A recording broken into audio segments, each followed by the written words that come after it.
કેટલા દેવાના? 30 રૂપિયા ખાતામાં લખી લેજે. આગલા બાકી એ તો આપી દે પેલા. હારું ગૂગલ પે કરી દઉં. જો એ અત્યારે નથી કરું, આગલા બાકી. અને ખબર હે ભાઈ અમારા ભાઈનું ગાંડું હાલે માર્કેટમાં આખી માર્કેટ શોર્ટ કરીને રાખી છે. ન હોય. હા ભાઈ હમણાં ખાને અમે બે દુકાને ગયા હતા. ત્યાં 60 રૂપિયાનું બિલ થયું. ઓય 60 નું નહીં 100 રૂપિયાનું બિલ થયું તું. હા ભાઈ 100 રૂપિયાનું. જો દુકાને ભાઈ 100 રૂપિયાનું બિલ થયું તું. અને દુકાનવાળાએ ભૂલમાં ભાઈ પાસેથી પૈસા માંગી લીધા. પછી તો ભાઈ દુકાનવાળાને જ પાટલુંગમાં જ. ભાઈ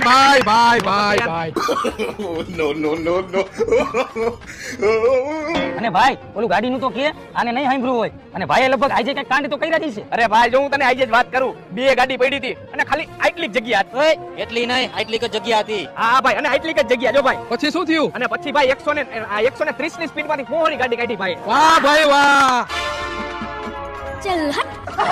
અને ભાઈ પછી કેવું થયું ખબર હે? ત્યાંથી અમે ગાડી લઈને નીકળી ગયા અને રસ્તામાં ભાઈનો ફેન મળી ગયો.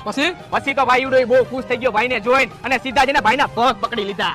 ભાઈ કેમ ભાઈ આજે બહુ ઝાઝા ફાકા મારી દીધા ને તારા?